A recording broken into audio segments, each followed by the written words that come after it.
बिस्मिल्लाहिर्रहमानिर्रहीम। अस्सलाम वालेकुम व्यूवर्स, मैं फूड एंड टिप्स की जानिब से आज आपके लिए लेकर आई हूँ कैरियाँ। 1.5 किलो कैरियों को हमने अच्छी तरह धो के खुश्क कर लिया है और इसको हमने पील ऑफ कर रहे हैं। आज हम कद्दूकस अचार बना रहे हैं जो कि बहुत मज़े का लगता है। खट्टा मीठा अचार खाने में बहुत मज़े का होता है। ये देखें, हमने तमाम कैरियों को छील लिया है। अब छीलने के बाद हम इसको कद्दूकस करेंगे। हमने आम के टुकड़ों को अच्छी तरह धो लिया था और धोकर खुश्क किया था ताकि इससे पानी ना रह जाए, क्योंकि अगर आम गीला हो तो अचार ख़राब हो सकता है। ये देखें, कद्दूकस किया है। इसी तरह हम तमाम कैरियों को अच्छी तरीके से कद्दूकस कर लेंगे। आम में पानी की मौजूदगी जो है वो इसको अचार को ख़राब करती है। ये देखें, अब इसका अपना ओरिजिनल पानी है जिसको हम खुश्क करने के लिए इसमें कुछ मसाले मिलाकर रख देंगे और फिर इसका पानी निकाल के इसको इस्तेमाल में लाएंगे। अब इसमें हम 2 चम्मच नमक डाल देंगे।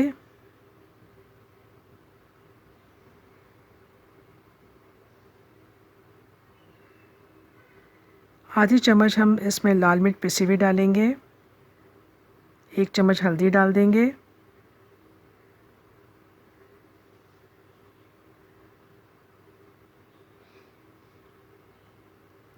कुटी हुई लाल मिर्च 1 चम्मच डाल देंगे।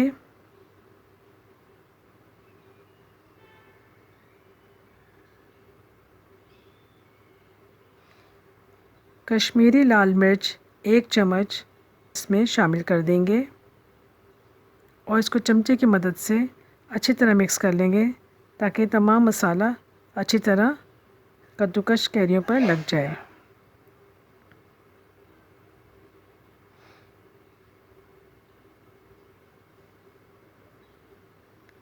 ये देखें व्यूवर्स, हमने तमाम अचार पर तमाम मसाला लगा दिया है।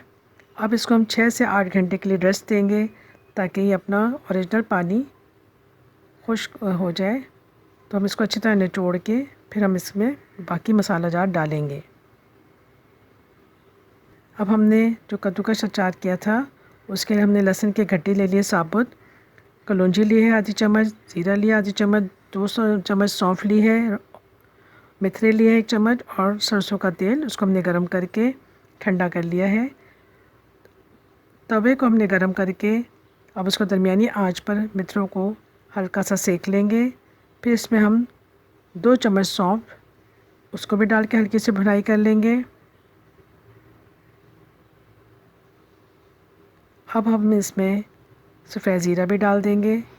कलौंजी हम इसमें ऐड नहीं करेंगे, कलौंजी को हम ऐसे ही डालेंगे। सिर्फ इनको हमने हल्का सा सेकने के बाद ठंडा करके इसको हम ग्राइंड कर लेंगे और इस मसाले को हम अचार में ऐड करेंगे। अब इसकी हल्की हल्की भुनाई हो चुकी है। चूल्हे को हम बंद कर देते हैं, उसको ठंडा करने के लिए रख देते हैं। ठंडा करके उसको हमने ग्राइंड कर लिया है। इस ग्राइंड मसाले को हमने कद्दूकस अचार में शामिल कर दिया है।